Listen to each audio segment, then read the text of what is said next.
Much, Principal Deputy Speaker. When this bill first came before the House, and indeed before that, I have been clear on the matters which it touches upon. Back in December, when I saw the briefing to assist the Audit Office, the Audit Committee scrutiny of the Assembly Commission's budget for 25-26, I made clear my position on the reason for this bill: a pay rise for MLAs. In paragraph 28 of that document, and I will read it out to remind members, given that members' salaries have not been reviewed since 2016, it is perhaps helpful to note that the current salary for a member is now more than 19,000 less than the salary payable to an MSP in the Scottish Parliament or an MS in the Senate. It therefore seems highly likely that a remuneration board will increase members' salaries. So that was back in December, paving the way to where we are today. Who was that helpful to? Well, indeed, it's the MLAs that sit in this House. I have no issue with the schematics or the semantics of the amendments proposed today by the Commission.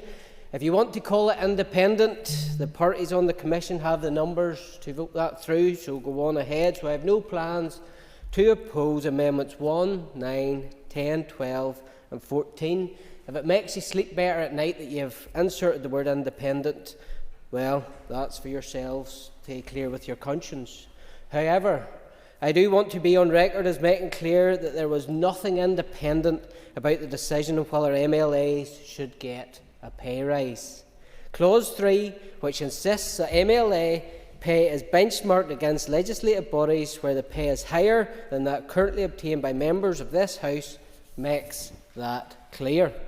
The dice has been loaded before it has even been rolled, and that is loaded in favour of MLAs receiving a pay rise, and loaded by the same people who are so anxious to introduce the word independent in clauses 1, 7, 8 and 11. Members, that fools no one. That doesn't fool the electorate. I come now to deal with my own amendment to clause 3 on the marshalled list. It would be one thing for MLAs to be asking for additional pay if they were taking on additional responsibilities. But the reality is that Stormont has, by virtue of a vote by the majority of MLAs, decided that in 300 areas of law we shouldn't be governed by this Assembly. We don't want to be governed by the other place to which we should send elected representatives either, namely Westminster, but instead, in 300 areas of law, this Assembly took the decision to be governed by Brussels. When asked the question, do you want to hand over control, something like 60% of the laws which govern your economy to a colonial power, the answer from this Assembly was yes. To set in context, it wasn't a resounding yes, but a yes nonetheless. On every other significant vote which has been held in this chamber in the last 50 years, it wouldn't have passed. The secret Belfast Agreement said that nothing controversial or significant could be decided without the consent of both communities. Yet, for that vote, arguably the most significant vote in any Parliament or Assembly in Northern Ireland's history, that was dispensed with, set aside, didn't come into the conclusion. But today, in spite of surrendering 300 areas of law to our colonial masters in Brussels, something which hasn't happened in any other of the legislators some in this House want to benchmark ourselves against, well, here we go. It makes no sense to pay people 19% more for doing less work. MLAs will still have to be more limited legislative role than would otherwise be the case because of the wretched protocol. That is an argument not for increasing MLA pay at all. MLAs voted. Yes, go ahead. Thank the member for giving way. I think it's important, just in the interest of fact, Madam Speaker, to point out that this House has more legislative authority than Wales. So just to put that on the record, because I think you're missing a point to suit your own agenda. And also, I think it's worth pointing out that whilst you feel so strongly about this, your party leader, Madam Speaker, Mr Gasson's party leader, accepted a pay increase in April. And guess what? I've struggled to find a single word of complaint from the TUV in relation to an increase up to £93,904 per year. Amazing. But you missed the point that Mr Alistair has taken up the role and being paid to do the job that he's doing. But my goodness, look at this, what we have here. Annex 2 of the protocol, 300 areas of law, laws that should be governed either in this House or in Westminster, that you've given away the power. Mr Gostin, Mr Gostin, order. Could I ask you to address the amendment? This isn't a debate on the protocol, please. And I'm going to be watching very carefully, just for you throwing the words in, amendment, and then talk about something else. So just want to warn you in advance. Thank you. You can continue. Much, Principal Deputy Speaker, for reining me in and bringing me back to where we are. But indeed, I am talking about the amendment. My amendment touches upon the protocol, so I believe that what I've said is in scope. If other members try to take me away and distance it from the amendment, well, I hope you'll pay close attention to what they are saying. But my amendment gives me the opportunity to open up the debate about the protocol and make clear that while members want a pay rise, this Assembly took the decision to give away power in 300 areas of law. So MLAs voted for this arrangement knowing that it would result in their constituents being subject to laws in 300 areas made by a two-chamber legislator in which their constituents wouldn't be represented in neither in the European Parliament, the lower chamber, nor in the Council of Ministers in the upper chamber. So, not only does it make no sense to pay MLAs more for doing less, but this House has chosen to act recklessly, voting in a way that agreed to laws being made for our constituents by a legislator in which they knew their constituents would not be represented. They knew that in that legislature to which they voted to submit their constituents, there would be legislators elected to represent the people of Estonia, Bulgaria, France, Spain, my goodness, but that there would be no one there to stand up for the development of the legislation to represent the people of Northern Ireland. That was a decision taken by this Assembly, knowing where we are today. So this House knew exactly what it was voting for. It had the opportunity to say no, but instead they knew better and they voted yes.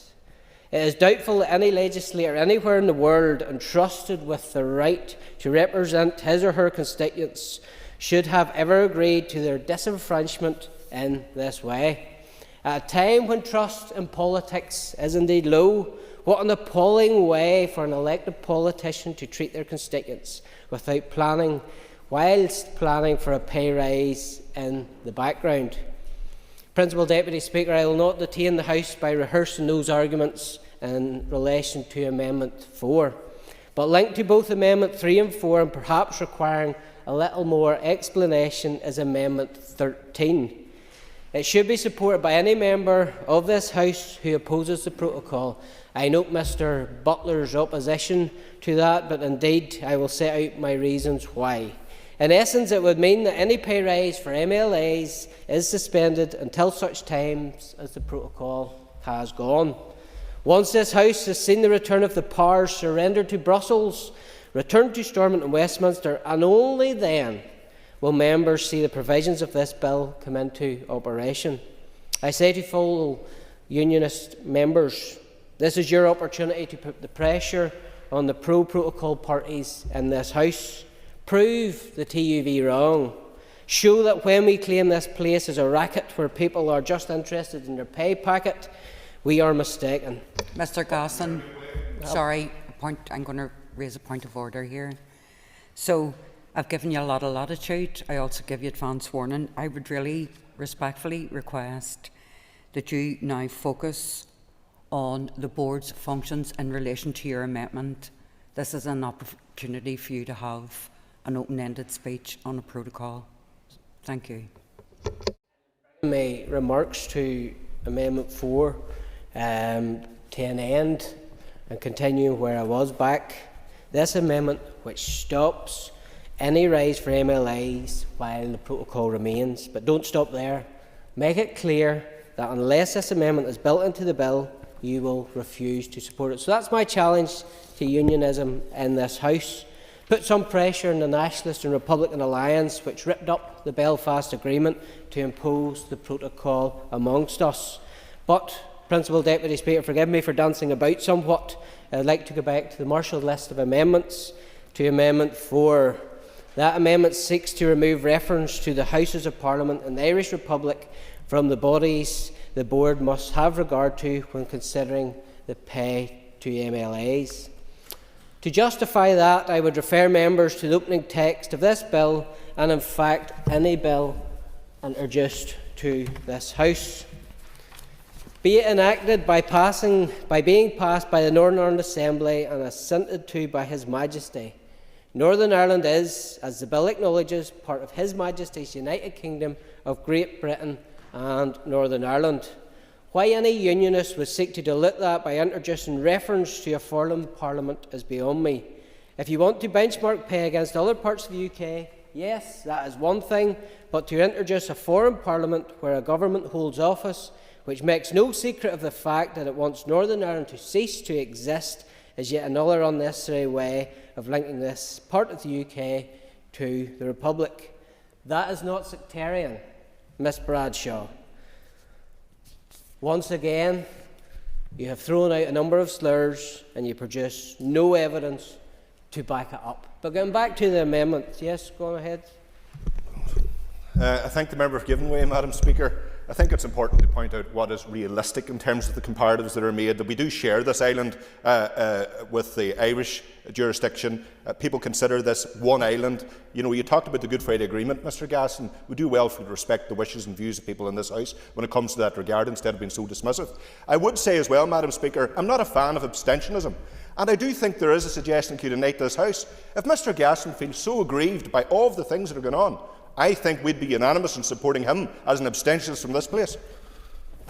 I think that takes away your argument from Sinn Féin being abstentionist in Westminster, but my goodness, I know you would appreciate that. I know Sinn Féin, the SDLP and their helpers in the Alliance Party would appreciate that this voice wouldn't be heard, but I don't want to give them that pleasure. I'll be here for as long as I'm co-opted into this seat. Members, members, order. Can I remind you that this is a debate on the Remuneration Board? I can nearly say it. It's not a constitutional debate. Okay, good crack, I'm sure, but can you get back to the subject? Deputy Speaker, it brings me back to my point earlier on that I am trying to focus on the bill before us, but other members seem intent to pull me in other directions. So it's okay for the SDLP to acknowledge the Belfast Agreement when it suits, but when it came to the protocol, they were happy when it was stacked in their favour to set it aside. No cross-community vote needed. Moving on then, I will leave Amendment number 8 to the member for West Belfast to support or to develop the case for his amendment, but he can be assured of my support for Amendment number 8. As the marshalled list makes clear, I will be opposing question that Clause 5 stand part of the bill. I am doing so that for no other obvious reason other than former members of this place are likely to remain on very good terms with their colleagues. It is highly likely that they will stand and still be members of the parties that they once represented. Some may claim that that's what's happening at Westminster. Well, if we are going to bring the Westminster model in here, why isn't this bill wide enough to permit the amendments which I tabled, which would have seen Westminster-style penalties for the abuse of the expenses system? Mr Gaston, okay. I just want to remind you, and I know we've all got party support to help us prepare for this debate, but I would really encourage you and your party support to go and get some training. You are challenging the Chair's ruling on admissibility of amendments, and it's not the first time you've done it. So if you continue in this vein, I'm going to ask you to take your seat. Thank you. Deputy Speaker, you'll be pleased to hear that that brings my remarks to that section to an end. Mr Butler, yes?